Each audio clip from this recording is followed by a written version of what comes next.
თანამდებობების გარეშე დარჩენილი მინისტრები და გაერთიანებული უწყებები, სტრუქტურული ცვლილებები ცნობილია. 4-ია ტატუნაშვილის სიის ფორმირება, პრემიერ-მინისტრის განცხადება. მომღერალი ირაკლი ნოზაძე რეანიმაციულ განყოფილებაში რჩება, რა ეტაპზეა გამოძიება.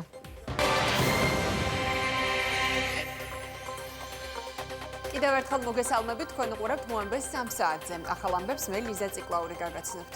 პორტფელის გარეშე დარჩენილი მინისტრები და გაერთიანებული უწყებები ვინ ტოვებს თანამდებობას და რომელ ახალ სახეებზე არსებობს უკვე შეთანხმება. სტრუქტურული ცვლილებები ცნობილია, მთავრობის ხდომა კი დასრულებულია. თამუნა ციკლაურს ჩავრთავთ ახლა ადმინისტრაციიდან ღია ეთერში, რომელიც იმ განცხადებებს გაგვაცნობს, რაც მთავრობის ხდომის შემდეგ გაკეთდა. თამუნა, გისმენთ.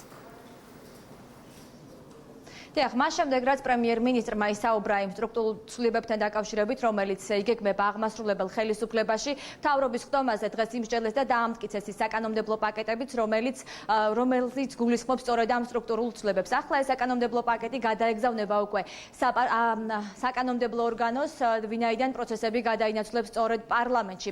მთავრობის ხდომის დასრულების შემდეგ კი ბუნებრივია მედიასთან განცხადებები გააკეთეს მინისტრთა კაბინეტის წევრებმა, თუმცა ძირითადი საკითხი, რაზეც ისინი საუბრობდნენ, ეს ეხება სწორედ მცირე მთავრობის კონცეფციას.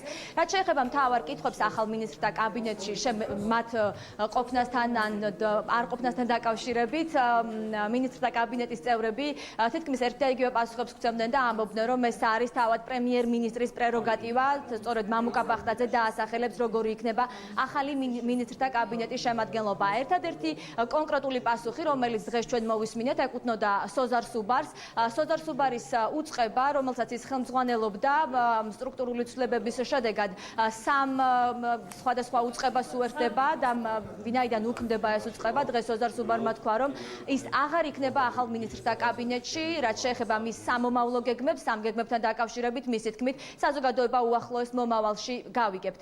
რაც შეეხება კიდევ ერთ საკითხს, რომელიც ასევე ბუნებრივია დაკავშირებულია სტრუქტურულ ცვლილებებთან, ეს გულისხმობს უკვე კადრების ოპტიმიზაციის საკითხს. დღეს ამ თემასთან დაკავშირებით ჩვენ კითხვები დაუსვით ინფრასტრუქტურის მინისტრს და ინფრასტრუქტურის მინისტრმა თქვა, რომ ამ ეტაპზე კადრების მასობრივი დათხოვნას უწყებებიდან არ იგეგმება, თუმცა ვინ დარჩება საჯარო სექტორში ამ უწყებების გაერთიანების შემდეგად და მოხდება თუ არა კადრების ოპტიმიზაცია, მას შემდეგ გაირკვევა, რაც გაერთიანებული უწყებები დაიწყებენ უკვე მუშაობას. ძალიან კარგად მესმის, რომ ძალიან დიდი ინტერესი არის სწორედ პიროვნებებზე, მაგრამ ამასთან დაკავშირებით პრემიერ-მინისტრმა განაცხადა, რომ თვითონ გააკეთებს განცხადებას შემგეგმებთან დაკავშირებითაც გაიგებთ მოგვიანებით. მადლობა. არა, ნამდვილად არა. მთავრობის შემადგენლობა მთლიანობაში იქნება დასახელებული პრემიერ-მინისტრის მიერ, მას შემდეგ, რაც პარლამენტი მიიღებს კანონს. რა რაოდენობის ხალხი იქნება შემცირებული ამა თუ იმ უწყებაში, იქნება გადაწყვეტილება მიღებული მას შემდეგ, რაც მოხდება ამ ფუნქციების ინტეგრირება ამა თუ იმ სამინისტროში.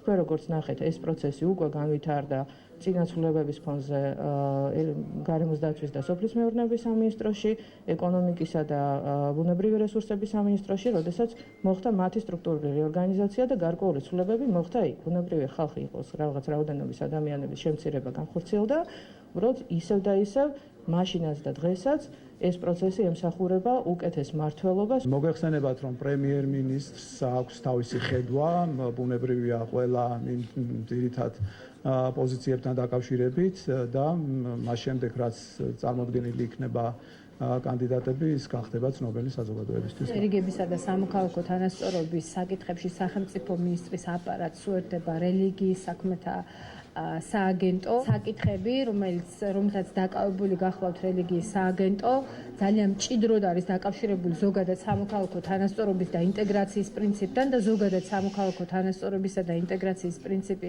ეფუძნება იმას, რომ ჩვენს ქვეყანაში ყველა მოქალაქე განორჩეულად ეთნიკური თუ რელიგიური კუთვნილების არის თანასწორი და უნდა იყოს ჩართული ქვეყნის ცხოვრების ყველა სფეროში.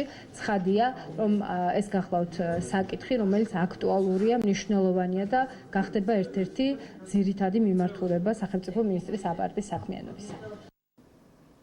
მამუკა ბახტაძის ხელმძღვანელობით პირველი მთავრობის ხდომა მთავრობის ადმინისტრაციაში ამ დროისთვის დასრულებულია. ამ მთავრობის ხდომას არესტრებოდნენ სასჯელ აღსრულების მინისტრი, ასევე არ იმყოფებოდა იუსტიციის მინისტრი და არ იმყოფებოდნენ ასევე განათლების მინისტრიც. ბუნებრივია, ჩვენ გქონდა კითხვები, თუ რატომ არ იმყოფებოდნენ ეს მინისტრები დღევანდელ მთავრობის ხდომაზე და ხომ არ უკავშირდებოდა მათი არ მოსვლა მთავრობის ხდომაზე სტრუქტურულ ცვლილებებს. ამ კითხვაზე პასუხისას, მაგალითად თია წულუკიანთან დაკავშირებით, დღეს ინფრასტრუქტურის მინისტრმა გვიპასუხა, რომ მისი ინფორმაციით თია წულუკიანი არის მივლინებაში და სწორედ ეს არის მიზეზი, რომ თია წულუკიანი არ ესწრებოდა დღევანდელ მთავრობის ხდომას. მადლობა თამუნა, ეს თამუნა ციკლაური იყო, ის მთავრობის ადმინისტრაციიდან საუბრობდა ღია ეთერში სტრუქტურულ ცვლილებებთან დაკავშირებით. კიდევ ერთხელ შეგახსენებთ, რომ განცხადება პრემიერ-მინისტრმა მთავრობის ხდომის დაწყებამდე გააკეთა. განგიმარტავთ, რომ რჩება 10 სამინისტრო და 1 სახელმწიფო მინისტრის აპარატი, კულტურისა და სპორტის სამინისტროსთან ერთიანდება განათლების სამინისტრო, სასჯელ აღსრულების სამინისტრო შეერწყმება იუსტიციის სამინისტროს, დევნილთა და განსახლების სამინისტრო უქმდება და მისი ფუნქცია 3 სხვადასხვა უწყებაზე გადანაწილდება. დევნილთა განსახლების ფუნქცია გადავა ინფრასტრუქტურის სამინისტროში, მიგრაციას შინაგან საქმეთა სამინისტრო შეითავსებს, სოციალურ პოლიტიკას ჯანდაცვის სამინისტრო, გარდა ამისა რელიგიის სააგენტო შეუერთდება შერიგებისა და სამოქალაქო თანასწორობის საკითხებში სახელმწიფო მინისტრის აპარატს, ეკონომიკის სამინისტროს სივცითი განვითარების კომპონენტი კი გადავა ინფრასტრუქტურის სამინისტროში. რაც შეეხება ახალ სახეებს, პრემიერის თქმით, კონსულტაციები ამ მიმართულებით დასრულებულია. სტრუქტურული ოპტიმიზაციის კვალდაკვალ შემცირდება სამთავრობო ხარჯები და ის მთლიან შიდა პროდუქტთა მიმართებაში ეტაპობრივად ჩამოვა 3,9%-ზე. ჩვენთვის სწორედ ეს ნიშნული 3,9% იქნება ის მაქსიმუმი ზედაჭერი, რითაც უნდა ვიხელმძღვანელოთ. ბიუროკრატიაზე დაზოგილი სახსრები კი სხვადასხვა ინიციატივების სახით სახელმწიფო ბიუჯეტის წყაროს, ანუ ისევე ჩვენ საზოგადოებას მოხმარდება. ჩვენ არა გვაქვს იმისი ფუფუნება, რომ ხარჯოთ იმაზე მეტი მართვაზე, ვიდრე დღეს არის საჭირო ჩვენი ქვეყნისთვის, იმ გამოწვევებისთვის, რაც დღეს არსებობს ჩვენი ეკონომიკის წინაშე. დარწმუნებული ვარ, რომ მცირე მთავრობის კონცეფციის დანერგვის შემდეგ ჩვენ მივიღებთ სრულიად ახალ მოცემულობას, სამთავრობო უწყებები ორიენტირებული არიან კონკრეტულ შედეგებზე, კონკრეტული პრობლემების გადაჭრაზე და ამას თითოეული მოქალაქე აუცილებლად იგრძნობს. სტრუქტურულ ცვლილებებს საკანონმდებლო ორგანოში ეხმაურებიან განცხადებები გაკეთდა როგორც უმრავლესობის, ასევე უმცირესობის დეპუტატების მხრიდან. უნდა დავრწმუნდეთ იმაში, რომ ეს არ იქნება მხოლოდ მარტივი, ასე ვთქვათ, არითმეტიკული შემცირება, როგორც მოხდა წინათ, როდესაც სოფლის მეურნეობის სამინისტრო შეუერთდა გარემოს დაცვის სამინისტროს და ფაქტობრივად არაფერი შეცვლილა, არც სტრუქტურები, არც ხარჯები. ძირითადად პრობლემა სწორედ აქ არის. ჩვენ შეიძლება ბოლოს ორი სამინისტრო დავტოვოთ, მაგრამ იგივე ტვირთად დააწვეს ბიუჯეტს, როგორც დღეს აწვება. შესაბამისად, ცხადია, რომ მე არ მგონია აი ამ გამსხვილებამ რაიმე დიდი ეფექტი გამოიღოს, თუმცა, რა თქმა უნდა, ვთვლი, რომ შეიძლება ვთქვათ, რიგი უწყებები მართლაც ლოგიკურად გაერთიანებულიყო და ცალკე მდგომი სამინისტრო არ ყოფილიყო. რაც არ უნდა მოადგილეები გავამრავლოთ, ჩვენ საბოლოოდ მაინც მოიყრის ერთ კაცთან, რომელსაც მინისტრი ერქმევა და ეს მინისტრი იქნება განათლების, მეცნიერების, კულტურის, სპორტის და არავინ ამ გრძელ სახელსაც აღარ იტყვის. იტყვის მარტო განათლებას. რომ კულტურა თვითონ ტერმინიც კი ამოგვივარდება ხმარებიდან. ეს არის კონცეფცია, რომელსაც ქვია მცირე მთავრობის კონცეფცია. ხდება როგორც თქვენ საზოგადოებამ მოისმინა რამდენიმე უწყების გაერთიანება, ხდება ოპტიმიზაცია, ხდება ხარჯების ოპტიმიზაციაც იმ პრინციპით, რა პრინციპიც პრემიერმა ახსენა. დაახლოებით 100-120 მილიონი გამოთავისუფლდება და ჩვენ ყარად გვაქვს გადაწყვეტილი, რომ ეს თანხა მიემართოს სოციალური პროგრამების გაუმჯობესებისთვის, განსაკუთრებით ვიტყოდი ბავშვიანი ოჯახების კუთხით, იმიტომ რომ ეს არის ის მიმართულება, სადაც ყველაზე მეტი უნდა გავაკეთოთ, ესე მგონია, რა თქმა უნდა, ეკონომიკის ზრდასთან ერთად, მაგრამ სოციალური მიმართულებით სწორედ ამ კუთხით უნდა გადავისროლოთ თანხები, რაც პირდაპირ უმოკლეს ვადებში აისახება კონკრეტული ოჯახების კეთილდღეობაზე. ოთხოზორია ტატუნაშვილის სასანქციო სიაში ამ დროისთვის 33 პირია შეყვანილი, რომლებმაც 1991 წლიდან დღემდე ოკუპირებულ ტერიტორიებზე საქართველოს მოქალაქეების მიმართ სხვადასხვა დანაშაული ჩაიდინეს. ეს კიდევ ერთი განცხადება, რომელიც პრემიერ-მინისტრმა დღეს გააკეთა. მისი თქმით, წარდგენილი სია ამომწურავი არ არის, რადგან სამართალდამცავი უწყებები უწყვეტ რეჟიმში აგრძელებენ გამოძიებას და სია შესაძლოა გაიზარდოს. ბახტაძის ინფორმაციით ამ სიაში შეყვანილი არიან ბრალდებული და მსჯავრდებული პირები, რომლებიც ხილებული არიან ოკუპირებულ ტერიტორიებზე საქართველოს მოქალაქეების წინააღმდეგ ჩადენილი ისეთ უმძიმეს დანაშაულებში, როგორიცაა მკვლელობა, გატაცება, წამება და ამ დანაშაულთა დაფარვა.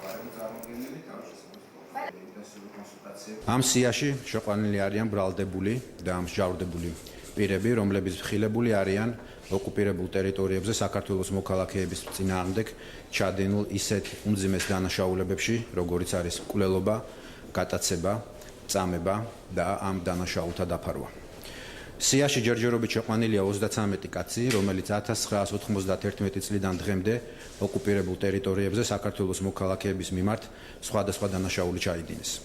წარმოდგენილი სია ამომწურავი არ არის, რადგან სამართალდამცავი უწყებები უწყვეტ რეჟიმში აგრძელებენ გამოძიებას და ეს სია ბუნებრივია შეიძლება კიდევ უფრო გაიზარდოს. ჩვენ ძალისხმევას არ დავიშურებთ იმისთვის, რომ 82 ტატუნაშვილის სიას ჰქონდეს საერთაშორისო თანამეგობრობის სრული მხარდაჭერა და მის ამოქმედებას რეალური შედეგები მოჰყვეს.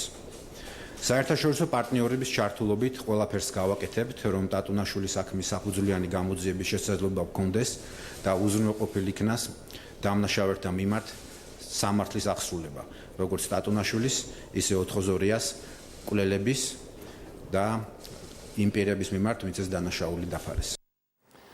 მომღერალ ირაკლი ნოზაძის ჯანმრთელობის მდგომარეობა სტაბილურად მძიმეა, ის ამ დრომდე რეანიმაციულ განყოფილებაში რჩება, მას გადაუდებელი ოპერაცია ჩაუტარდა. შინაგან საქმეთა სამინისტრო მოტივის შესახებ ჯერ არ საუბრობს, ცნობილია, რომ არ არიან დაკავებულები. გამოძიება მიმდინარეობს სისხლის სამართლის კოდექსის 19-108 მუხლით, რაც განზრახ მკვლელობის მცდელობას გულისხმობს.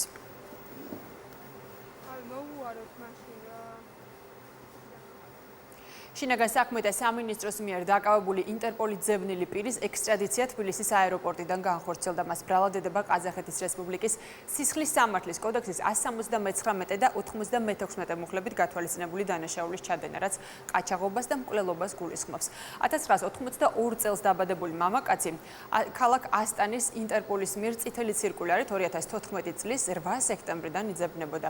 დაკავებულს თბილისის საქალაქო სასამართლომ 10 დღიანი ადმინისტრაციული სახდელი შეუფარდა, რის შემდეგაც მის მიმართ მთავარმა პროკურატურამ საექსტრადიციო პროცედურები განაახლა. პროკურატურის შუამდგომლობის საფუძველზე ერთი პოლიტპატიმარი გამართლდა, ერთი მოქალაქის მიმართ კი განაჩენი გადაისინჯება. ამის შესახებ ინფორმაციას მთავარი პროკურატურა ავრცელებს.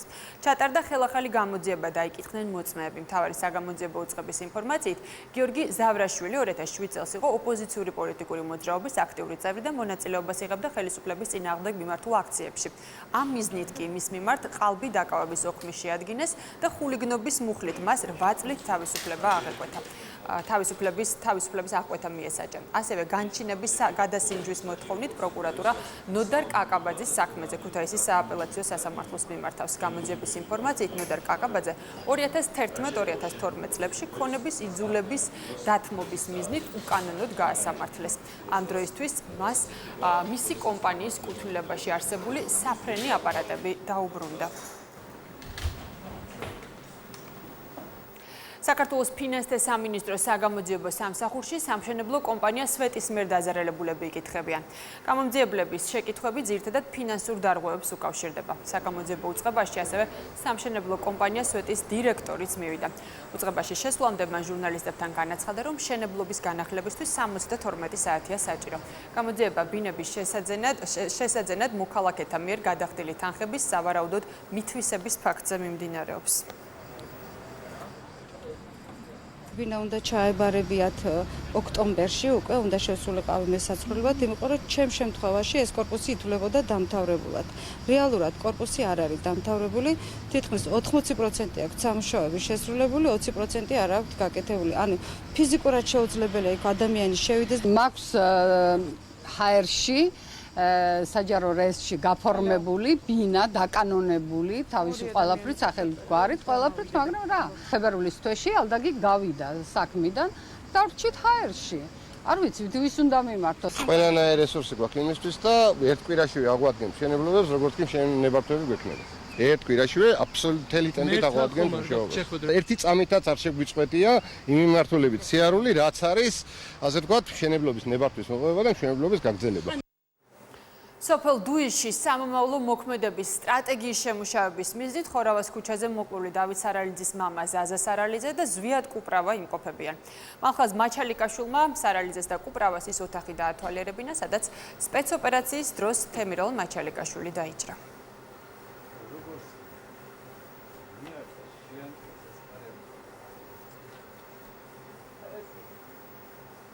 რასიახლეებსა და მხარდაჭერას თავაზობს პროექტი აწარმოეს საქართველოში ბიზნეს სექტორის წარმომადგენლებს ამ საკითხებზე დღეს შეხვედრა ადგილობრივ მეწარმეებთან ბათუმში გაიმართა. შეხვედრას საქართველოს ინოვაციებისა და ტექნოლოგიების სააგენტო, სოფლის მეურნეობის პროექტების მართვის სააგენტოსა და საპარტნიორო ფონდის წარმომადგენლები ესწრებოდნენ. მოამბე 3 საათზე ამით დასრულებული აქვს. მადლობთ ყურადღებისთვის.